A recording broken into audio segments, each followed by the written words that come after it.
Bonjour, bienvenue au podcast de Force 5, en direct de Force 5 HQ avec Matt Dubruck, entraîneur-chef CrossFit Laval, propriétaire CrossFit Laval également, et moi, Benoît Poirier, entraîneur CrossFit Laval. Et aujourd'hui, on va parler des blessures. Sujet très important pour Matt. Je dirais même sujet tabou chez certaines personnes. On a tout le temps peur de parler des blessures. Fait que là, on va tout de suite mettre quelque chose au clair. Là, on parle à des gens qui ont décidé que le CrossFit, ou si vous utilisez le CrossFit pour un autre sport, vous avez un sport dans lequel vous voulez compétitionner. Donc, que ce soit dans une ligue de garage de hockey les fins de semaine, que ce soit pour des compétitions très amicales de CrossFit, en ce moment, le CrossFit joue le rôle d'un sport dans votre vie. Si vous avez fait des sports, des activités, slash vous avez juste vécu dans votre vie, vous avez déjà été blessé. Il y a un moment donné, quand vous étiez petit, vous êtes foulé la cheville en descendant les marches, vous êtes déjà tombé, vous êtes scratché les mains pour vous rattraper. Tomber en bicyclette, tomber en ski. Il y en a écoute, qui se blessent même genre en essayant de ramasser quelque chose à terre. Fait que tout le monde s'est déjà blessé. Ce qu'on va dire aussi, c'est le mot blessure fait peur. Parce que pour un sportif, d'habitude, blessure, moi quand j'entends des blessures, je dis tout le temps, j'ai jamais été blessé. Parce que pour moi, c'est une blessure, c'est quelque chose qui t'arrête.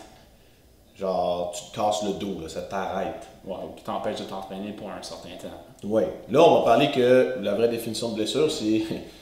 Ça pourrait être juste déchirer sa main, comme ça pourrait avoir une périostite, comme ça pourrait être une tendinite, comme ça pourrait être une micro-déchirure, une déchirure partielle ou complète, ou casser un membre.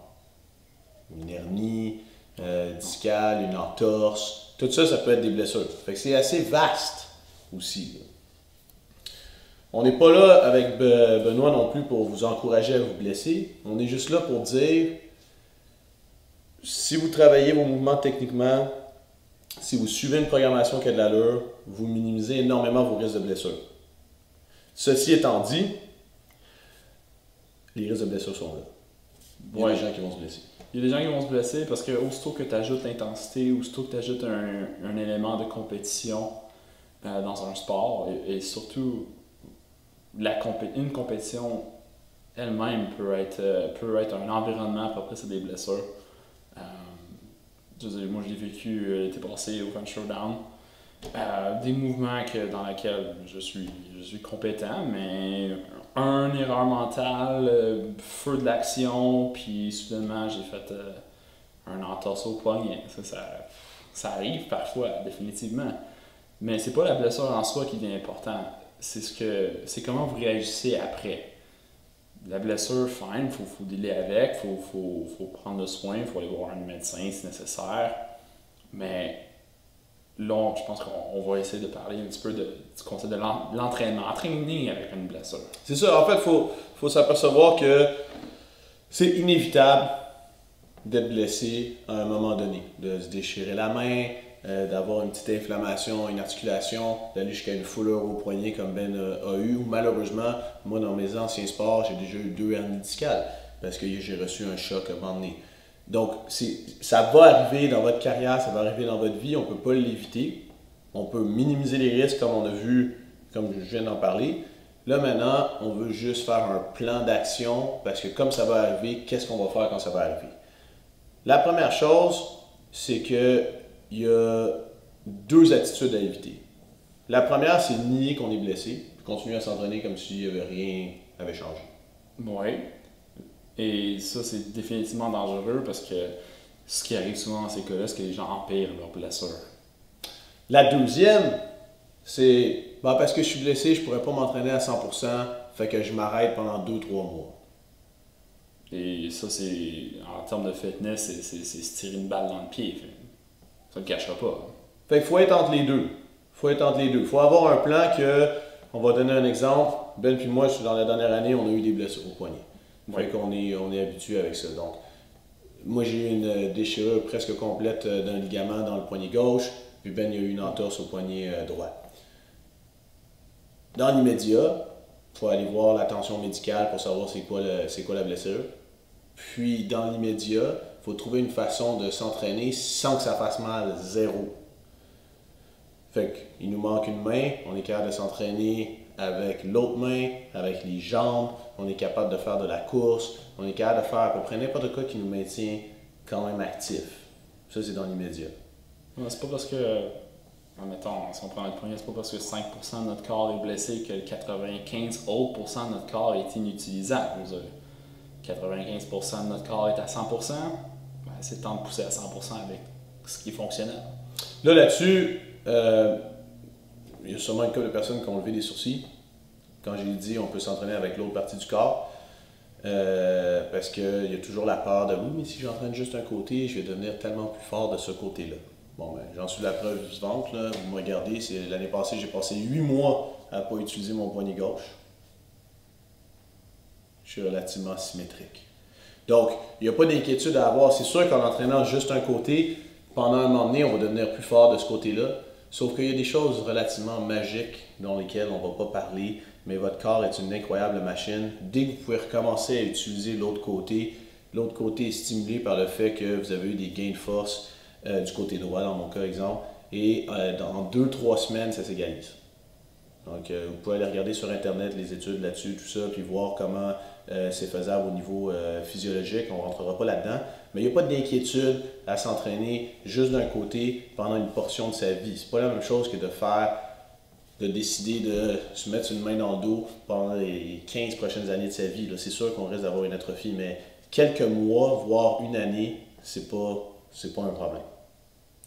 Par contre, quand on fait ça, là je vais laisser Ben en parler un petit peu plus parce qu'il est plus connaissant dans le sujet, mais je peux parler par expérience.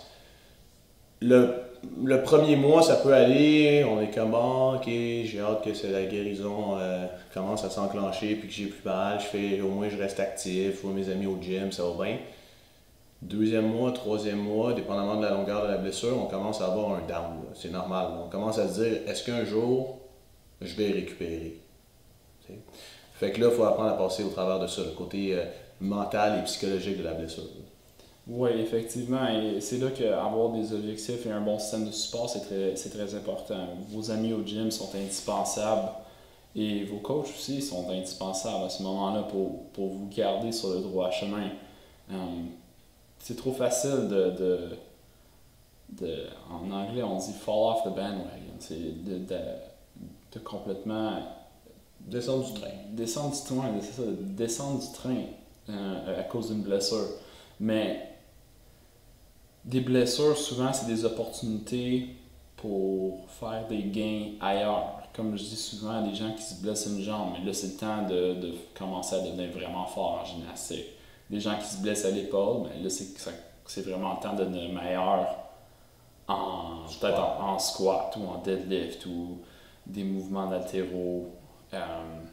Je me rappelle, on avait un membre qui s'est cassé le pied, puis on a réussi à le mettre sur un banc sur ses genoux, puis avec des blocs, puis faire travailler ses snatchs, puis quand il commençait à être capable de marcher puis de se servir de ses jambes à nouveau, il a été capable de faire des pieds en haltérophilie parce qu'il a pu travailler la technique d'une autre manière, de travailler en intensité d'une autre manière.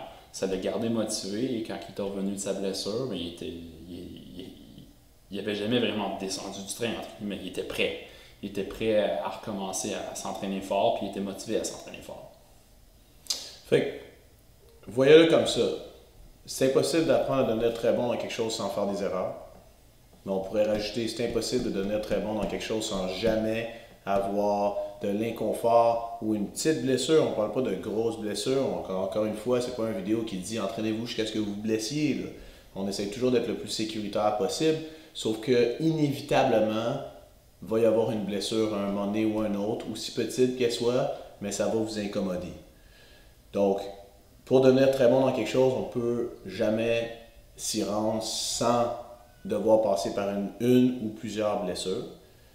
Ce n'est pas les blessures qui vont vous rendre meilleur, mais c'est le processus dont Ben vient de parler qui va vous rendre meilleur. C'est le processus d'apprendre à gérer la blessure, puis de continuer sa progression malgré la blessure. C'est ça qui va vous rendre vraiment meilleur. Puis ça, c'est transférable à la vie. Là. Si vous regardez votre parcours dans la vie de tous les jours, il y a tout le temps eu des embûches. C'est impossible que dans votre travail ou dans votre vie personnelle ou à l'école, ou dans votre carrière sportive, dans d'autres sports, il n'y a jamais eu un moment donné où est-ce qu'il y a eu des embûches. Puis le fait que vous soyez passé au travers de ça, vous êtes maintenant meilleur là-dedans. Fait qu'il faut le voir vraiment de cette façon-là. C'est vraiment pas un problème, ou en anglais, comme on dit, un bummer d'avoir une blessure.